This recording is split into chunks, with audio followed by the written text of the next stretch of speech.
I am here with an old friend, not old in age, but someone I've known for a little while. Hello, Jude. Hello, possibly old in both senses, but Well, hey, that's all good. well, yeah, putting mouth at the start isn't great, is it? Hello, Jude. Yes, I've known her for a little while. So we're going to talk about a few things today. But how are you doing today? I'm all right, thank you. Yeah, it's a nice sunny day down here in Cambridgeshire, and I've packed everyone off to school. I've got my coffee and your smiling face on the screen, so we're Yes. all good to go. Cool. I finished my first coffee, so I'm looking forward to a second. Not too far in the future. Right. So we're going to talk about a bunch of stuff, but one of the things is, let me get this right. A noise annoys, which is one of the things you're doing at the moment. If we talk about that first, and we can talk about how on earth that came about in the first place. But what's a noise annoys all about? So, a Noise Annoys is my family show in development, as in a noise, as in boof, annoys people. So a Noise Annoys obviously gives away by the title. I love playing with words, as you will know from previous experience of radios and quizzes and things. So a Noise Annoys is a family show. I call it a poetry show for all the senses. It's a performance that has poems in it, some songs, lots of silliness, and a few moments of beautiful hush. So it's all about the sounds of language and the language of sounds, and it's accessible for all sorts of people. Anyone age 6+ will find something in there to sort of enjoy, really. Well, I love playing with language, and I love freeing other people to enjoy and play with language too. So that's what the show's all about. We have fun. So my middle son really loves words, grammar, spelling, being correct. We had a conversation about the Oxford comma or something. I'm thinking it's a comma. Well, it has a name now. But anyway, we were doing some conversation, and the word conflation came up into it, which is a real word. So then I sort of, because I like to have fun with him, said, "Oh, well, it's a bit like deconflation." And then there was a little twitch because it's not a real word. Well, of course, at that point, then we use deconflation loads now because we all know what it means. We know it's going to annoy him. So we use deconflation, even though it's not even a real word. Oh, well, that's interesting because in the show, I say how much I love words and I list some of the words that I love. And then it turns out that some of them are not technically words. So there is something, isn't there, about love? I love some of the rules as well. I'm not an Oxford comma user, I have to say, partly because I come from Cambridge, but I do understand what one is. But yeah, I love some of the rules, and I love, I love being good at spelling, but also I love it when you can then deconflate or corrupt or mess around with language and make it wrong. And I point out in the show how sometimes when you get things wrong, it's actually more interesting and more entertaining. I remember, I've forgotten who it was. It was a lady author who was very, very well known, but she was talking about the way children are taught to read and write, and it's all perfectly correct. She said the problem is when you're doing, writing a book, you don't always want to use correct because sometimes the incorrect is the funny, or it's the hook for the point, or it's the serious bit, and you use incorrect language as a way of extremely making a point. Yeah, absolutely. And the most creative writers will obey the rules 90% of the time, but then will do something, possibly even just a tiny little, rearranging the words or a slightly different take on a word, and it can absolutely jump out at you, can't it? I do like the fact that in your show you have a moment of hush, which we all need in this world, don't we? We need those moments of calm. Yeah. So it works really well, actually. People would think you've got a room full of families and loads of kids. How on earth are you going to actually keep them quiet? But it comes about 2/3 of the way through the show. So we've established lots of rapport by then. And I just start talking about space and how we don't really notice space, do we? But if we didn't have space, where would we ever go? And then we start talking about what noise space makes, and space doesn't make noise. It makes silence, and whether silence is a noise or not. And then we sit very quietly, and I read a short poem with lots of gaps in it, all about silence and noticing noises when you go quiet. It's quite beautiful, actually. These things, it's worth having a go, and sometimes they work and sometimes they don't. But this really has worked in the show, so I'm quite pleased with that. For people who perhaps haven't heard of Jude Simpson, I mean, you're doing this stage thing with a noise and noise, but what I'd like to go back a bit in time. Why? How did you get into that bit? What's the backstory for that? Sure. So I am a spoken word performer. So that means I write poetry, but I write poetry for performance rather than just for the page. I was doing it for years and years before having a family. Then I had quite a few years out, 4 children plus COVID. Meant that I had a bit of an extended career break from the stage, though I was still writing. So I previous to that, I did 3 runs at the Edinburgh Festival. I toured a solo show of spoken word and song. I did lots of gigs. I won some slam competitions, that kind of thing. So about 3 years ago, I came back kind of properly committed, able with the age that my children are able to, commit to performance and touring and things again. So that's been brilliant. And I've always written stuff that's family friendly. I write lots of whimsical, quirky, fun things to do with rhymes and wordplay, like we've said. But I thought, well, why don't I write actually specifically for family audiences? And it was only a small pivot, really. But I started with there was a little 10-minute showcase. I belong to an artist development programme at my local theatre in Cambridge Junction, and they were putting on a little scratch night. So I did 10 minutes just trying out some of the material that I'd written, and people loved it. And immediately after that, the producer came to me and said, can you do a half-hour performance in the spring? Wow. So of course I said yes. And then the next morning I woke up and went, so I wrote up to, half an hour of the show, which is quite, which is a substantial show. And I performed that in May, and that went well as well. But there were loads of things I still wanted to change. So basically the show's been in development. I performed a full-length version of it at a festival, Greenbelt Festival in August. And I did another full length just a couple of weeks ago at a local literature festival for a family audience there. So, so now the show's kind of close to being ready.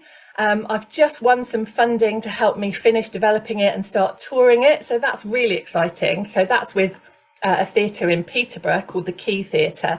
So they're supporting me to kind of finish the show, get it really nicely wrapped up as a beautiful piece of theatre, and they're going to help me contact venues.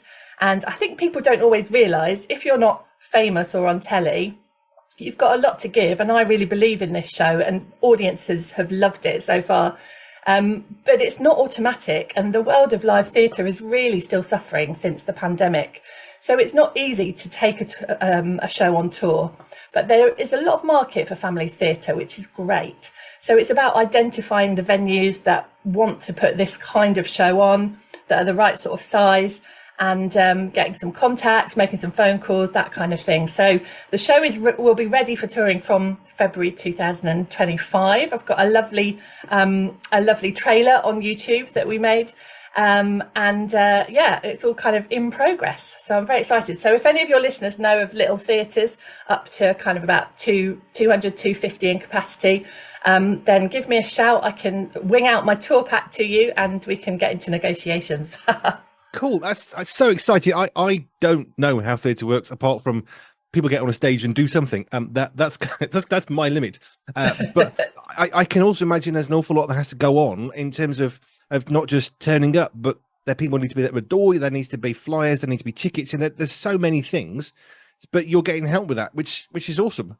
Yeah. No, it's really good because, as you can imagine, I'm really not a visual person. So something like designing a poster or getting images is so key to putting over your brand and the feel of the show. But I'm absolutely flawed on that kind of thing. So I've worked with a great photographer. I've worked with a really good designer. And now, as we say, I've got this funding to work with some, probably work with a director a little bit and all the admin stuff as well. So that's all good. Yeah. So I can hopefully just do my bit, which is the words and the performance. we all have these gifts to bring. I absolutely believe this, that we all have something that's amazing, that's kind of unique to us. But we also need people who can help us in what we're doing as I help them. And all of a sudden it builds and grows and becomes this amazing thing of Jude Simpson on a stage doing a family show. Yeah. I went to a seminar recently and there was a solo theatre maker there, and she said, there's no such thing as a solo performer. And it's such an obvious thing to say, but until you hear someone say it, it doesn't really click. But, there are so many people that just help out and bring their gifts, like you say, so that, to make it work, really. Cool. Okay, let's go back in time just a bit further then. So you're discovering you have this talent, this ability to write stuff for performance rather than just being read. Yeah. How did that come about? Is it one of those you write some jokes and somebody says, oh, that's really funny, and then you think, oh, I could make a living out of this? How did that happen? Yeah, I'm not sure about the making a living out of it. No, it's a funny one, isn't it? I don't totally know is really the answer, but I'll tell you something interesting is that my brother also writes funny poems. So whether there's a funny poem gene floating around in us. I don't know, but it's very interesting. He's a teacher, but he gets called on every time someone has, a special occasion or someone's leaving. He will put together a comical poem for them and perform it. So it's very interesting, the innate giftings we have. But I suppose the first time I remember doing something is when I was sharing a house in London when I was in my 20s, and some of my housemates were from New Zealand and they were leaving. So I wrote a funny poem with all the funny stories and things that had happened and thought, oh, this is quite good. But people came and just said, that was absolutely amazing. It was so good. And sort of, appreciated it more than I expected. I was a civil servant after I graduated because I didn't really know what to do with my life. And actually, the civil service is a fantastic grounding for being a good writer, because I was producing policy papers and submissions to ministers and letters about from MPs and things like that. And you really have to get good, concise, meaningful writing. But I kind of knew there was something creative in me. I'd always loved dancing. But it was like I wanted to dance with words, if that doesn't sound too cheesy. That makes sense in my head. Oh, good. So basically, I saved up some money as a single person in London, and I took some time off work just to explore. I didn't want to get to the end of my life and think, I wonder if I could have made it. I also didn't want to, I wanted to know if I was good enough and could do something. I wanted to find out. And if I wasn't good enough, that was fine. So I tried various things. I tried writing for magazines. I tried writing stories. I tried some stand-up comedy, and I tried the poetry. And it was the poetry that really took off very slowly. I went to an open mic night in London in Covent Garden, Betterton Street, the Poetry Cafe, it was called, Tuesday nights, I think. And then from there, you'd have 5 minutes each. And when I'd done that a few times, someone came and said, oh, do you want to come and do my poetry gig in Brixton? 10 minutes and I'll give you £5 kind of thing to cover the tube fare. And then from there, it just quietly, slowly grew. I think it's a mixture, isn't it, of honing your craft and making sure you're really good at what you do. And it's very much you, and you're making sure you do the unique stuff that's really authentic to yourself. And then also putting yourself out there, being brave, being courageous, doing the marketing, putting yourself forward. So it grew from there, really. And then, as I say, I developed more and more gigs, developed a solo show, took it up to Edinburgh, and then did that 3 years running, and started having a little tour of that show based on the Edinburgh performances. I love how you explored possibilities from stand-up to poetry and other stuff as well. I'm thinking, well, which one of these do I kind of fit best in? Because it's good to explore. It really is. Yeah, it is. And we have to give ourselves permission to make mistakes, don't we? And I think was, something like stand-up comedy. I really admire stand-up comics because your mistakes are so immediate and so public. Everyone who is brilliant at stand-up comedy has died many times on stage. And that's just part of it. So, I wanted to try different things because I didn't know. No one in my family is a writer. No one's a performer. I didn't know anything about the whole setup or that life, really. So I needed to experiment a bit. Cool. Okay, so where does faith fit into this? Because I know that you have a relationship with God. So how did that? Where's that in amongst all of the writing? Yeah, it's an interesting question, isn't it? Yeah, I've always had a Christian faith, and that's always been quite central to me. But equally, I belong to a fantastic organisation called the Association of Christian Writers, which is loads of people that write all sorts of different things, but they all have a Christian faith. But I actually struggle to describe myself as a Christian writer because it feels somehow constraining or very sort of purposeful. I don't think my writing is very purposeful. Maybe that's what I was saying. No, I think what I mean is my faith affects and informs my life, and my life is me, and me is what I put into my poetry. So I don't write poems trying to persuade people to believe in God, for example, but I do write poems that have a lot of joy and a lot of belief and a sense of hope in them, I think. I do love writing poems about Christmas, for example, or inspired by the Bible. But that's me exploring. It's part of my exploration of faith. So I did a poem 2 years ago called Holy and Lowly, about the angels and the shepherds, and how on Christmas cards, the angels at Christmas are very much up in the sky and the shepherds are down here on earth. But I read in one of the Gospels in the Bible, it said the angels appeared among them. And I got really excited about that sense of the angels not being up there, but actually suddenly turning around and there's an angel next to you who starts singing in full-throated gospel.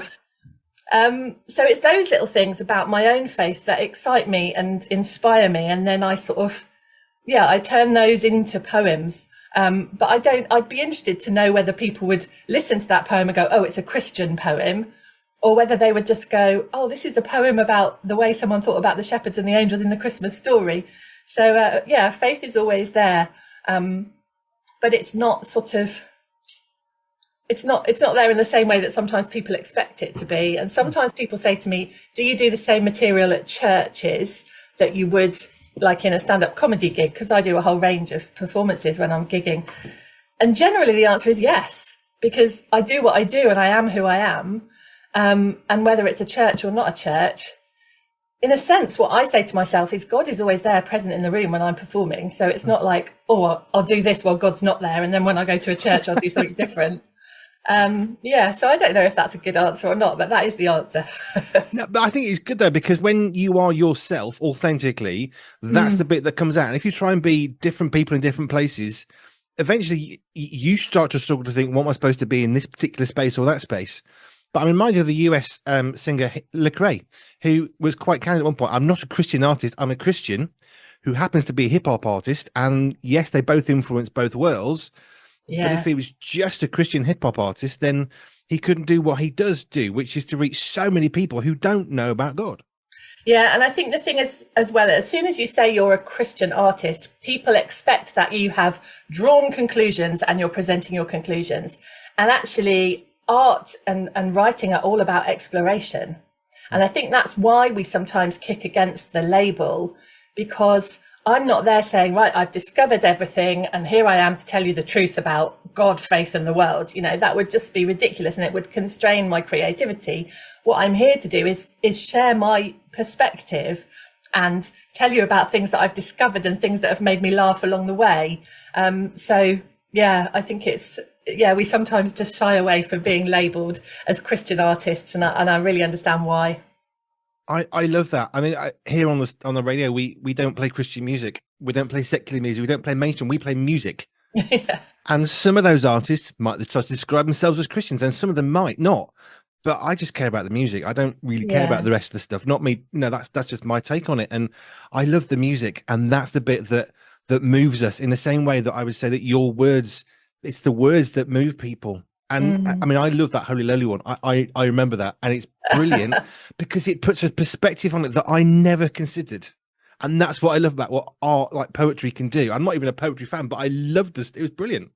Good. Great. Thank you. Well, maybe should I do a little snatch of one of my Noise Annoys poems for you? I think you should. I think we need to.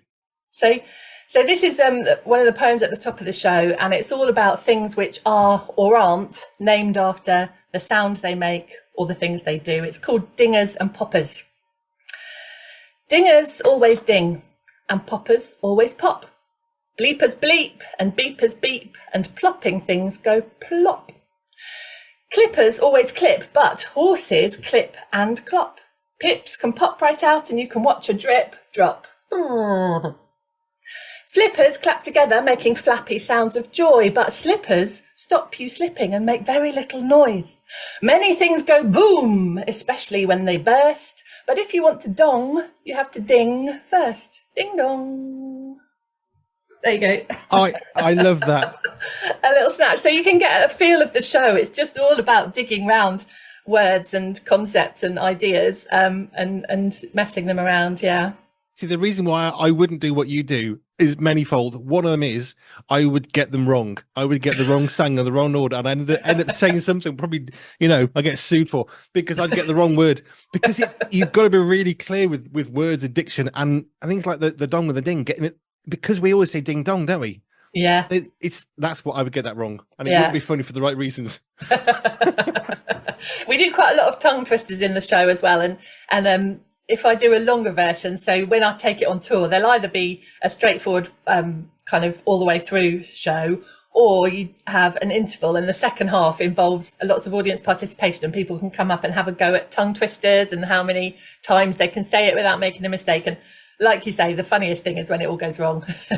See, snooker and tongue twisters to me are the same. I like snooker. I'm awful at it. And I love tongue twisters and I'm dreadful, but it's good fun. And sometimes it doesn't matter if you get it wrong. It's having some fun. And it's like I said, it's that joy, which we so much need. And, you know, if you get it wrong, it's fine. Yeah, exactly. And there's lots of joy in the show, that's for sure. People definitely come out with a smile on their face. And but that's what we need. We need joy. And I love the fact it's you know, you're making this for six and up. I remember I was doing a church service one time and I said, you know, this is for people who are aged 8 to 80. And in that church that one morning, there was a young boy of 8 and there was an old lady of 80. And they basically said, I'm 80. And it was really nice to see that kind of, well, I made it as a line, but it was nice to actually have an 8-year-old and an 80 who said, we love this. It was great. So it's nice when that happens. Well, one of the things I'm actually quite passionate about as well is that sometimes when we have children, we kind of pack them off to do an activity while we stay and do something else on the sidelines. So, you know, obviously for a swimming lesson, that's kind of unavoidable or whatever. But I really think it's a shame when we're constantly separating. And there aren't many opportunities actually for parents and kids to actually socialise together. So there's lots more family festivals and things coming up. That's definitely an improvement. But I love it when adults and children all as a family experience something together. So that's why this is really a family show rather than a children's show. It's not somewhere where you pack off your 6-year-olds and go and have a drink until they come out again. It's something you sit in together, and there's some lines that the adults get more than the kids. There's some lines that the kids love more than the adults, and everyone can then experience it together, go and talk about it together, make up their own tongue twisters together, and it becomes a whole shared experience that can carry on into family life. I love that. And we need more of that. Well, let's hope lots of people think that, Andy. I do. I will keep banging on about that. We used to all age services and I would always say everyone comes in together. Oh, it's for children. No, this is for everybody, literally 8 to 80. And we'd have people in their 80s saying, oh, I love what you said there. Or we'd have a 6-year-old and the parents said, why are they sitting still? Well, probably because we're not making them sit still for too long. That was key. We stand up, we sit down. The Anglicans, they're very good at managing people, aren't they? Stand up, sit down. I've never thought of that. Yes. So you're always moving on to something else. It's a challenge when there are children in the audience because they haven't developed that kind of social nicety where you think to yourself, this is getting a bit boring, but I'll sit politely and still watch and listen. Yeah. They don't do that at all. I love that. You don't have to be frenetic. No. They don't want that. No. But you've got to always have something that's being offered, haven't you? Yeah, no, definitely.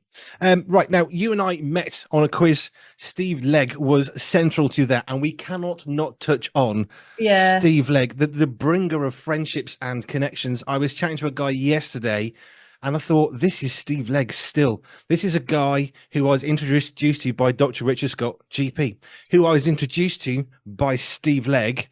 And I'm still seeing connections going on because that's what he did. He brought people together and brought them together with joy. Yeah, 100%. Yeah. And I don't know if you'll remember, but I always used to do a poem on that show once a week. And the quiz of the week, and I would sort of reflect on some of the things we chatted about in the previous episode, and one of them was literally all about Steve Legg and his friendships, and it was, I can't remember exactly, it was called something like Steve Legg knows everybody and everybody knows Steve Legg. And you go and visit your great auntie and it turns out she's just bought Steve's book, or she knows him through a friend, or whatever it is.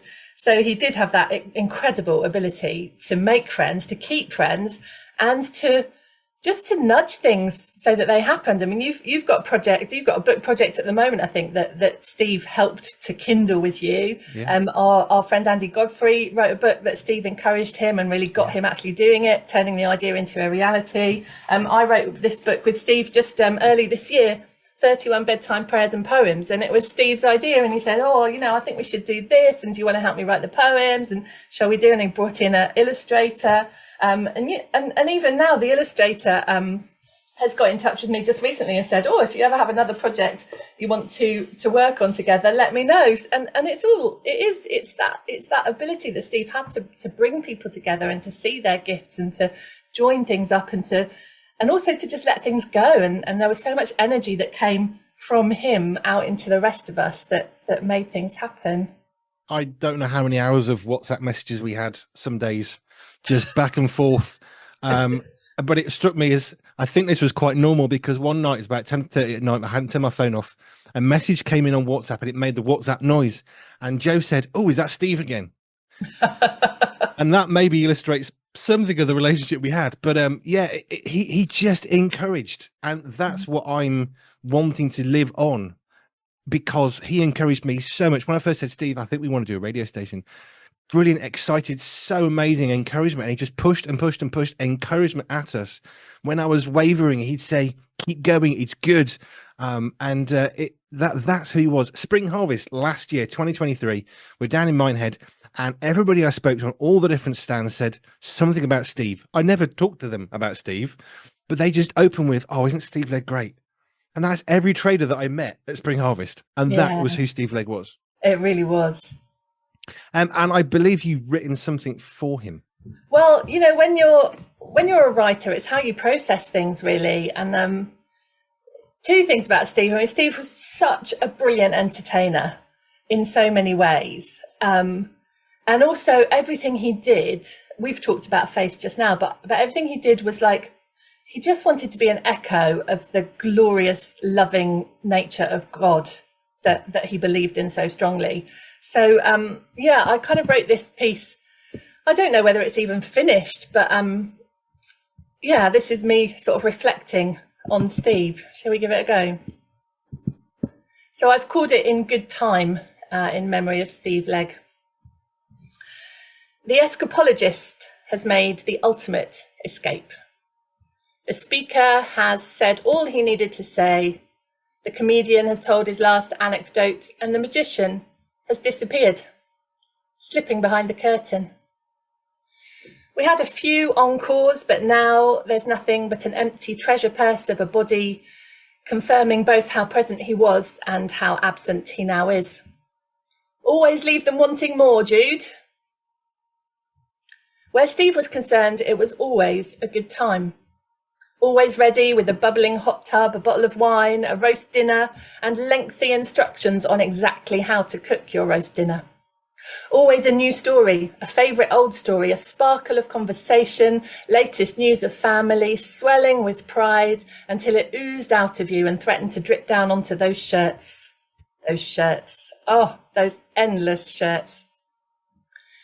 The inexhaustibility of your joy, if we're honest, sometimes bordered on the exhausting.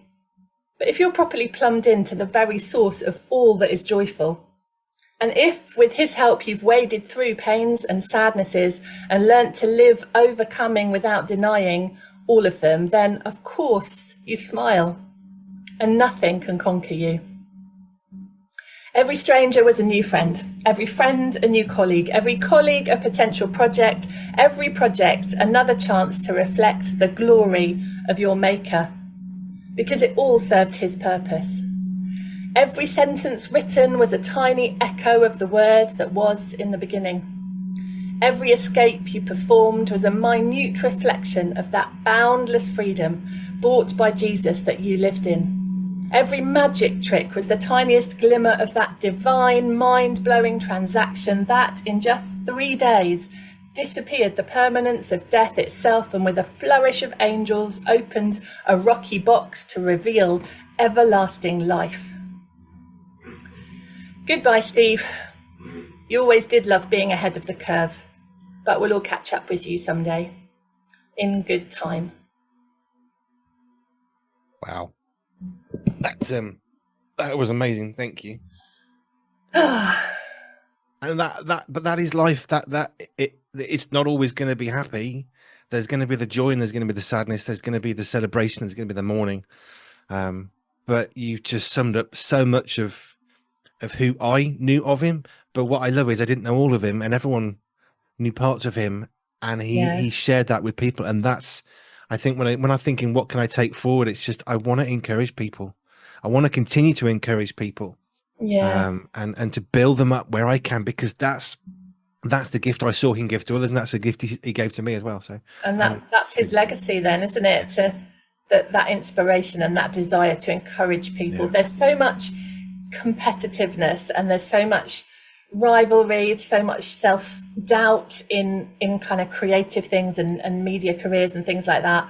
And Steve sort of transcended all that and just always affirmed people.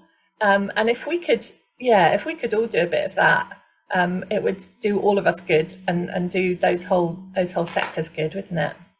Amen to that. Let's encourage and build. There's enough being torn down. Let's build each other up and encourage and joy. Have you got a website, Jude, that people can come and find out more about you? I certainly have, yeah. judesimpson.co.uk is my website, and social media, you'll find me Jude Simpson Words on Facebook and Instagram. There's even a dedicated page for a Noise Annoys on Facebook, which I've just set up. So if people would like to go and like that and have a little look around that and maybe make some comments, that would be really appreciated to get that sort of get that going a little bit. Cool. We will share that with when we put this video out later. Jude, thank you. It's a delight talking to you. It always is. You have a way of, I don't know, just illustrating life with colour that perhaps we missed. Thank you. That's a beautiful thing to say. I'll take that. Thanks very much. It's been lovely to be here with you. Excellent. Jude, thank you so much for that poem as well. We're going to separate that out and put that out. We've done that with Auntie Godfrey did a tribute, Dr. Richard Scott GP did a tribute, and your poem as well. We're going to put these out separately anyway. So thank you for that. Obviously this video will go out later today. Jude Simpson, thank you very much. You are welcome. Have a great day.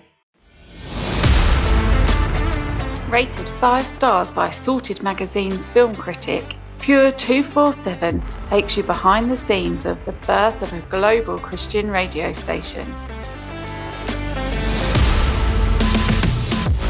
Andy B will have you laughing and crying as you discover what it takes to create ministry that matters in this inspiring tale of perseverance, honesty and vulnerability.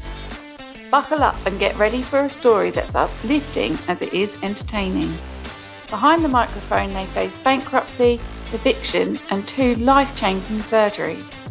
Can they make it? Will they make it? Get your copy of this life-changing book today. Pure 247 is available now on Amazon.